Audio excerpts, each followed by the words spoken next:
Mon Auvergne a tant vécu, mon Auvergne a tant vécu.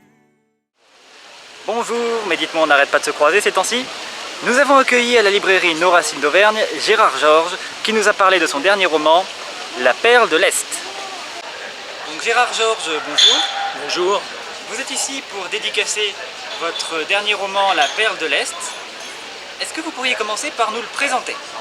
Alors ce roman se passe en Auvergne, comme la plupart de mes romans, mais la toute nouveauté, c'est qu'il se passe également en Pologne et qu'il y est question d'une très belle jeune femme polonaise. C'est elle, la Perle de l'Est, qui donne son titre au roman. Et cette belle jeune femme, elle se trouve en plein hiver auvergnat, par une température de moins 15 degrés et sous une tempête de neige. Elle se trouve perdue et elle va se réfugier dans une grange alors qu'elle n'a pour tout vêtement qu'un jean et un petit t-shirt. Frigorifiée, elle se réfugie dans cette grange et là, elle va être hébergée par le propriétaire de la grange et de la maison à côté. Et il va découvrir, ce propriétaire, Marcelin il s'appelle, il va découvrir qu'elle est recherchée par la police. Alors qu'est-ce qu'elle a fait là-bas en Pologne? Et je vais entraîner mon lecteur dans cette belle région polonaise, la Pologne de l'Ouest, la région de Szczecin. Votre roman se situe en hiver 1996. Qu'est-ce qui a justifié de placer votre histoire à cette année précise? À vrai dire, vous me posez une question colle là, parce que je ne sais pas pourquoi. J'ai voulu que le roman soit un roman contemporain. Bon, on n'est pas très loin dans le passé. Et puis j'ai voulu également, puisque je parle de la Pologne, que la Pologne arrive dans son histoire propre à une date où elle est complètement débarrassée de l'ancien régime communiste. Donc dans le roman, j'essaye de montrer que la Pologne entre dans une ère nouvelle.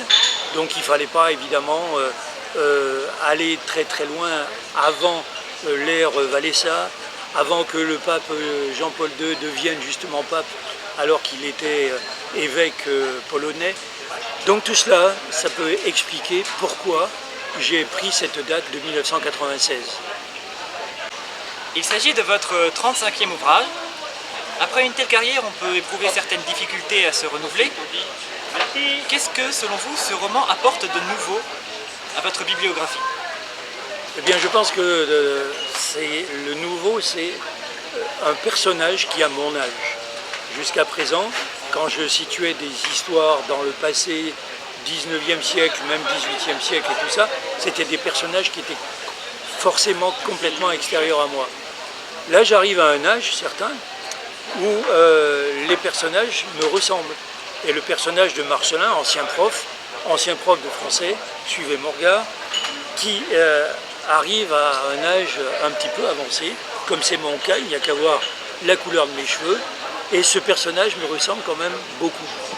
Et c'est peut-être ce qu'il y a de nouveau dans ces derniers romans parus, qui fait que j'ai tenu à mettre des petites notes autobiographiques dans certains passages. Et les gens qui me connaissent bien vont me reconnaître à tous les coups.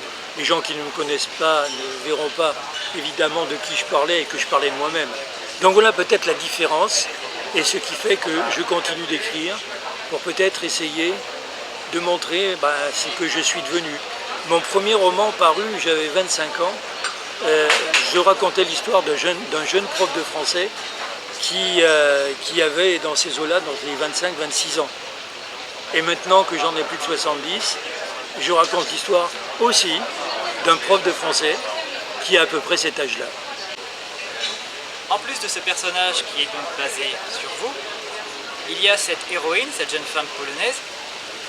Comment décririez-vous la relation entre les deux?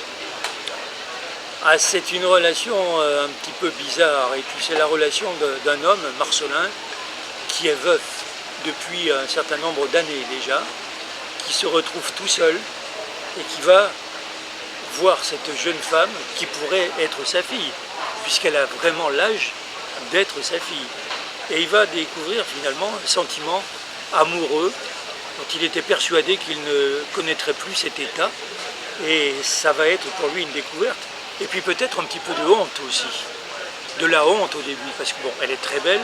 Et puis il se trouve qu'elle est frigorifiée, il lui fait couler un bain, et quand elle ressort, elle est habillée avec les habits de sa femme dont il est veuf depuis des années et des années. Donc là, ça va être une sorte d'illumination. Alors cette belle polonaise, pour répondre à votre question, c'est d'abord une très très belle femme.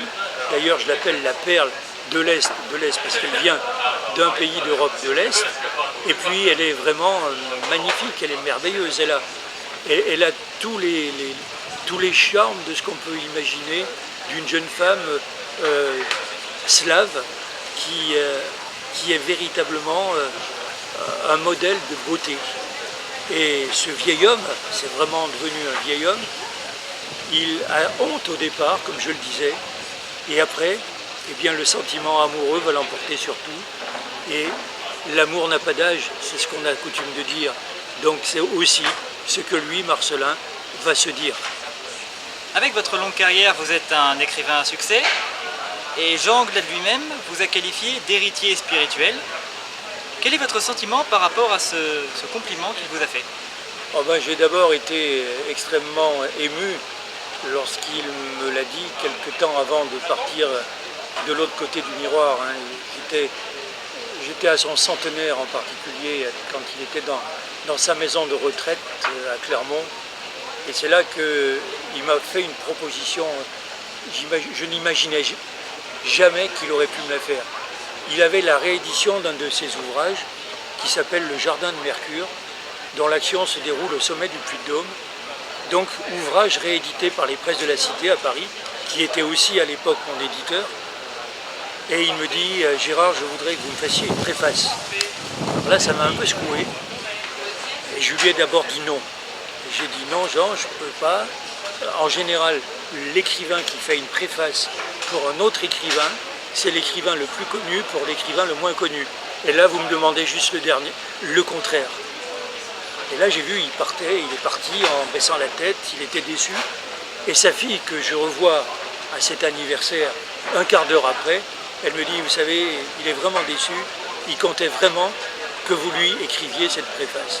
Alors voilà, j'ai écrit la préface d'un roman de Jean Anglade, et c'est à cette occasion-là qu'il m'a dit, je vous considère comme mon héritier spirituel. Et ouais, j'ai été très ému que Jean, qui était quand même le maître de la littérature, non seulement en Auvergne, hein, mais je pense qu'il avait des lecteurs dans la France entière, il était traduit aux États-Unis, donc tout cela a fait que j'ai eu un sentiment d'émotion qui m'a envahi tout à coup, et je me suis dit, bon, je vais continuer le chemin, et il faut que je mérite le compliment qu'il m'a fait, il faut maintenant que j'assume la responsabilité qu'il m'a donnée. Eh bien, merci beaucoup pour votre présence aujourd'hui aux Racines d'Auvergne, et merci à vous d'avoir répondu à ces questions. Je vous souhaite une très bonne continuation, et à bientôt. Merci beaucoup, à bientôt. Sur cette terre, ce pays dont je reste si fier, la patrie de mon père, de ma mère, je la garde au fond de moi. Nous venons de cette terre, cette Auvergne.